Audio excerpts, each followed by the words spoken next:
Hola Sobat Baku Antam BUMN, gimana kabar kalian? Berjumpa lagi dengan Kikoto. Kali ini saya akan mengajak teman-teman untuk membahas soal-soal TKB yang mungkin teman-teman beberapa hari yang lalu dalam seminggu kemarin, mulai dari tanggal 17 Mei kemarin itu udah mengikuti TKD ya. Dan mungkin udah siap-siap juga untuk mengikuti tes TKB. Dan kali ini saya akan mengajak teman-teman untuk membahas materi-materi TKB, yang mana materi TKB ini sudah sangat menjurus ke bidang yang teman-teman tuju ya. Kalau misalnya teman-teman yang menujunya ke marketing ya, TKB-nya tentang marketing, menujunya ke akuntansi dan manajemen, maka TKB-nya juga terkait akuntansi dan manajemen. Kemudian teman-teman yang terkait IT juga TKB-nya juga terkait IT. Dan juga ada TKB yang terkait dengan bahasa Inggris atau TOEFL ya. Kemudian selain TKB juga ada tes wawancara. Wawancara itu dengan HRD yang wajib, kemudian dengan user. Usernya itu bisa beberapa level, ada yang cukup satu level aja, artinya langsung dengan direksi. Ada yang 2 level dari senior manager, kemudian direksi. Ada juga yang 3 level, yaitu dari atasan langsung kalian, senior manager, kemudian sampai ke direksi dan sebagainya. Itu tergantung dari perusahaannya. Dan kali ini saya akan mengajak teman-teman untuk membahas soal-soal TKB tentang risk management atau manajemen risiko dan asuransi. Tapi sebelum mulai, teman-teman klik subscribe dan nyalakan tombol notifikasi dulu karena saya akan mengupload videonya setiap hari. So stay tune terus dan kita mulai videonya. Let's go.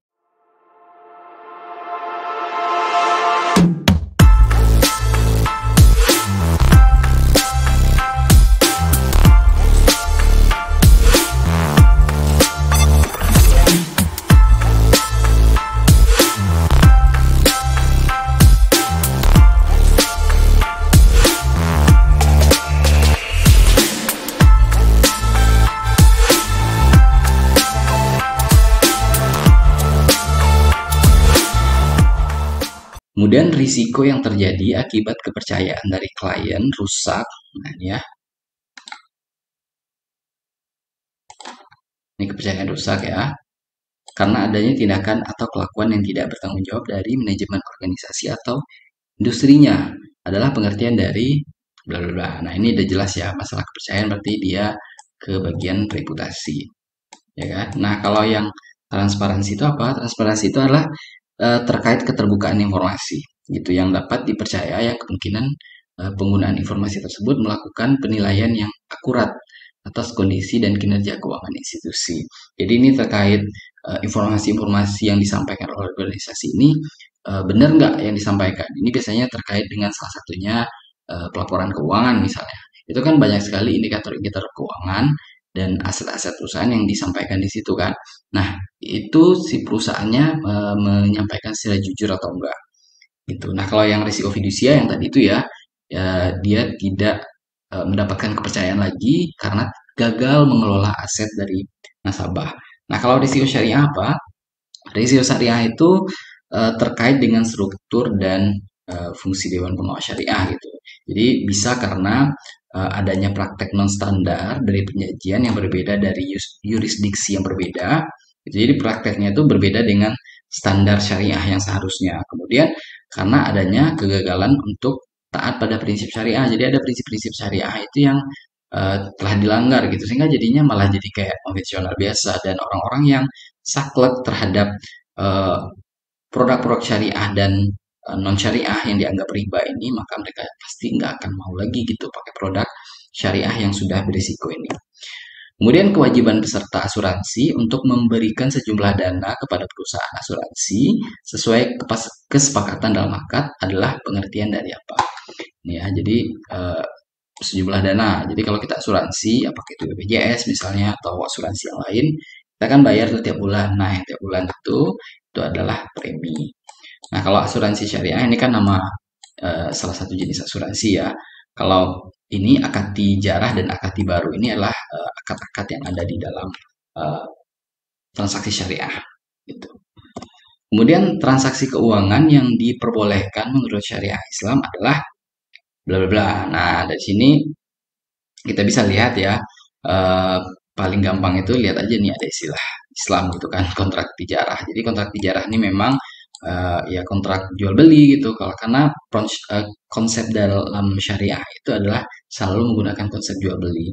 Gitu. Jadi kalau misalnya dalam proses KPR syariah misalnya kan, itu bank bukan meminjamkan uang kepada nasabah, tapi bank itu menjual rumah kepada nasabah dengan keuntungan tertentu yang disepakati bersama. Jadi misalnya harga rumahnya 200 juta, kemudian disepakati eh, labanya atau keuntungan yang pengen diambil si bank itu 50 juta. Sehingga eh, kedua belah pihak itu di dalam akadnya itu menyetujui bahwa bank menjual rumah sebesar 200 juta ditambah 50 keuntungan. Nah, kalau simpan pinjam berbasis bunga, nah ini adalah konsep konvensional murni. Jadi dengan menerapkan bunga baik kepada simpanan atau tabungan yang simpan di bank ataupun menarik bunga dari nasabah atau debitur itu adalah praktek konvensional murni, berarti itu riba. Kemudian kalau margin trading, nah ini transaksi saham ya, margin trading ini biasanya yang dilakukan oleh teman-teman yang suka trading saham gitu. Jadi pengen ngambil keuntungan jangka pendek eh, dengan mengambil spread atau selisih dari harga saham. Jadi contohnya gini, teman-teman pengen beli saham perusahaan A, sekarang teman-teman beli misalnya 2.000. Nah, teman-teman akan pantengin terus eh, fluktuasi harganya. Ketika harganya di atas 2.000, teman-teman langsung jual. Itu margin trading dan itu masuk ke dalam eh, sesuatu yang disebut dengan riba. Kemudian short selling. Nah, short selling ini masih di dalam transaksi saham, tapi short selling itu biasanya gini.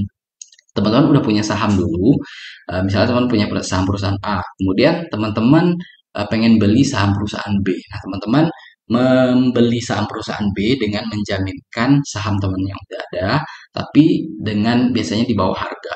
Gitu. Jadi misalnya teman-teman punya saham perusahaan A yang mau dijual ini itu seharga 20.000 misalnya. Tapi teman-teman menggadaikannya itu dengan nilai misalnya 15.000. Jadi di bawah nilai yang seharusnya. Itu juga termasuk dalam konsep riba. Kemudian manakah di antara berikut ini yang dibenarkan menurut syariah Islam?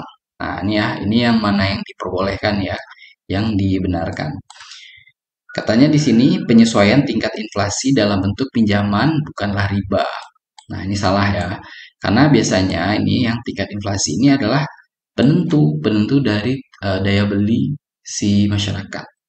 Dalam hal ini berarti si peminjam peminjam uang ya, si debitur ataupun nasabah gitu. Nah, kalau ke debitur berarti ada perubahan dari tingkat bunga yang akan dikenakan kepada debitur ini. Contohnya kalau yang KPR misalnya, itu kan dia akan floating terus tuh mengikuti inflasi ataupun suku bunga yang sedang berlaku.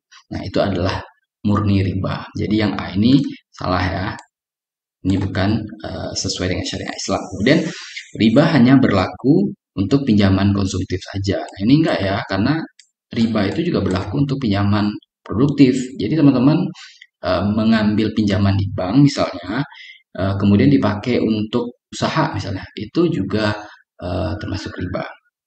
Kemudian penghindaran riba dengan mengambil keuntungan sejalan dengan risiko yang ditanggung. Nah, ini yang boleh ya. Jadi ini contohnya gini, teman-teman kan ada juga tuh, ya seperti yang saya bilang tadi itu KPR rumah. Nah, KPR rumah ini misalnya teman-teman pengen di KPR syariah selama 15 tahun misalnya. Itu selama 15 tahun kan banyak sekali risiko yang akan ditanggung oleh si perusahaan. Salah satunya yang pertama masalah eh, risiko harga jual dari si rumah dan tanahnya itu kan bangunannya pasti akan mengalami penurunan walaupun tanahnya ada peningkatan gitu kan. Kemudian ada risiko-risiko lain misalnya yang juga dihitung oleh si bagian eh, appraisal dari si bank ini. Nah, dari kombinasi antara risiko yang positif dan negatif ini nantinya akan dihitung dan dipertimbangkan berapa sih sebenarnya eh, keuntungan atau margin yang ingin diambil oleh si bank pada saat transaksi jual beli rumah KPR ini, KPR syariah ini gitu. Makanya itu yang masuk ke dalam C ini. Jadi memang ada risiko selama rentang waktu tertentu, dalam hal ini kasusnya KPR, maka itu diperbolehkan menurut syariah Islam.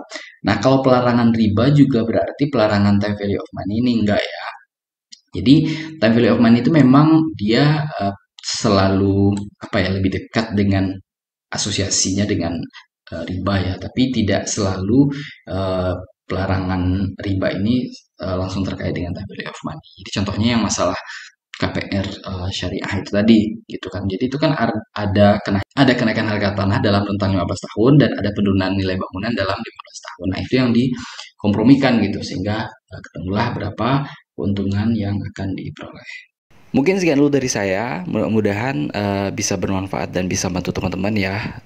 Jangan lupa video-video baru akan saya upload setiap hari. Teman-teman nyalakan tombol notifikasi dan klik subscribe agar dapat notifikasi ketika video baru tersebut saya upload.